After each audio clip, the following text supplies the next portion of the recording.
Good Sunday morning to you. It's December 3rd, 2023.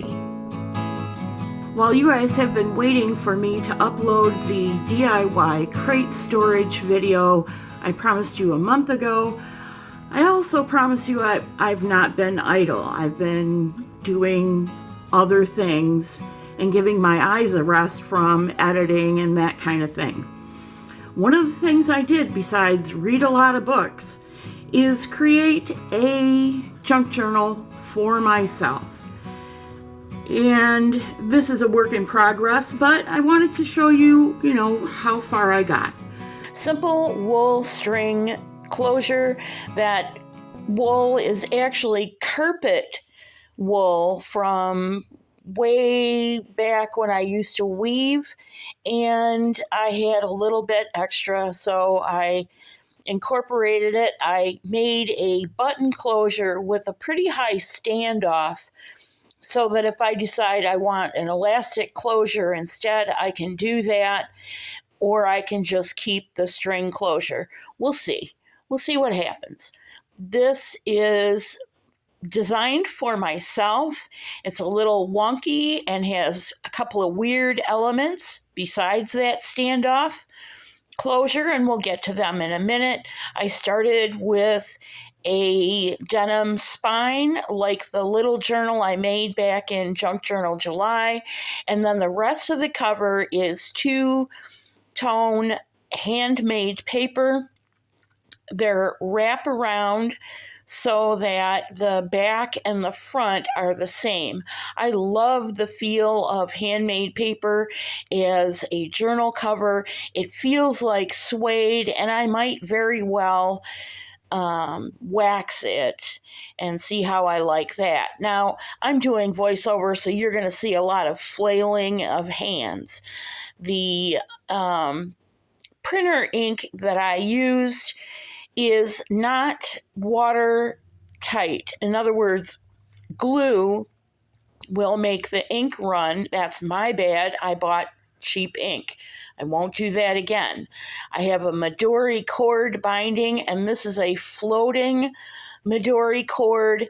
And what I mean by that is you don't see the cords on the back like you've seen me do in other Midori bound journals like this one, which is our master reference journal.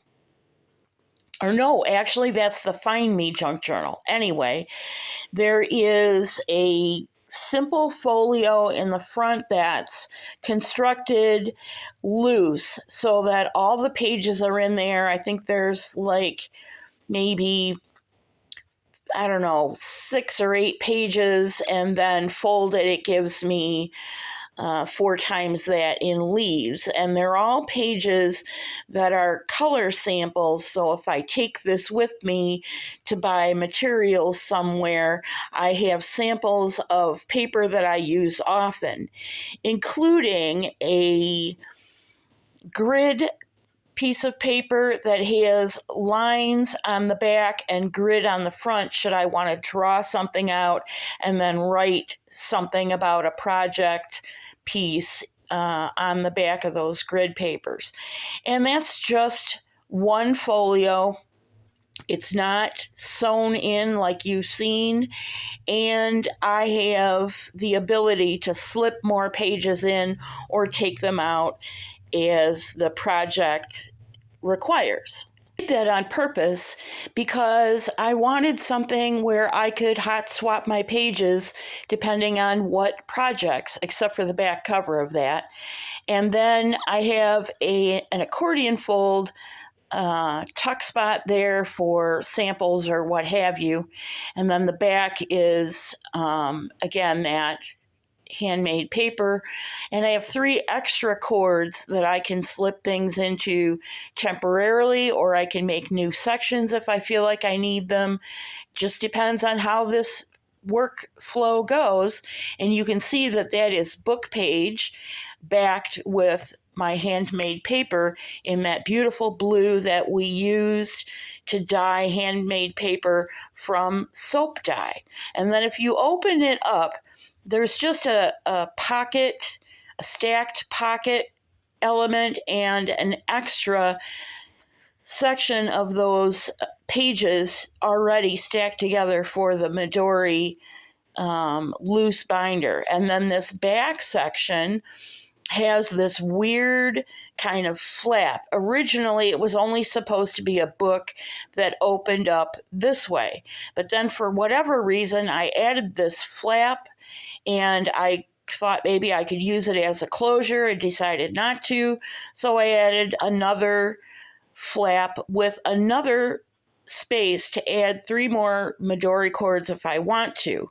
And in this section right now, just held in by a binder clip, is more paper folded in half to accommodate that floating front notebook. And I may or may not keep it that way, but right now all it's doing is holding in extra paper should I need it when I'm on the go. I have no plan for the back of that right now.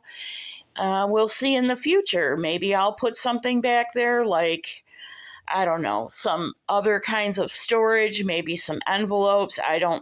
At this point, I don't know, because I want to work with it. And then when I fold this in, it gives me a writing board surface so that I can use it as a stable backer when I'm writing in that loose folio. And then the whole thing folds over, and the back is covered with craft paper, and then the wraparound of that front piece of handmade paper. I think if I do wax any of it, I'll wax this back part first as a test swatch and see if I like the feel of the waxed handmade paper as much as I like the feel of the paper by itself.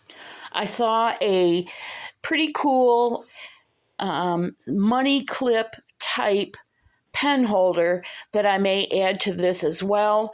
I haven't ordered it yet because it's a Temu order, and I don't order single things from Temu. I only order when I have enough elements to make it worth doing.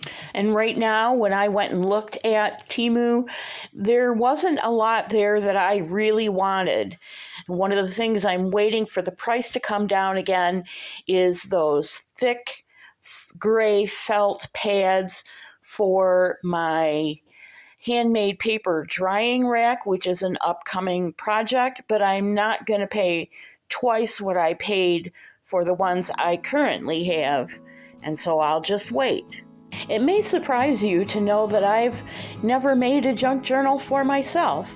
Everything that I've made on this channel over the last couple of years has been for the channel. It's been for demonstration purposes and teaching purposes, because when we do projects on this channel, the whole idea of DIYing something is to do it together, and we learn from our mistakes, as you've seen over the last couple of years, together. I did not do a process video for this junk journal. There's plenty of reference material in the DIY and the papercraft playlists, and I hope you'll join me in January for Junk Journal January, and you will make yourself a junk journal just for you. I'll be following a prompt list by the creators who host Junk Journal January, and I'll have more information on that in the weeks to come. But you can feel free to make any kind of junk journal you want that appeals to you and works for you. Remember, in junk journaling, there are no rules. And we do love every once in a while busting out and breaking all the rules. That's it for this show. I hope you got something out of this. Maybe it fired up your creative juices. Thanks for joining me. God bless you. See you real soon.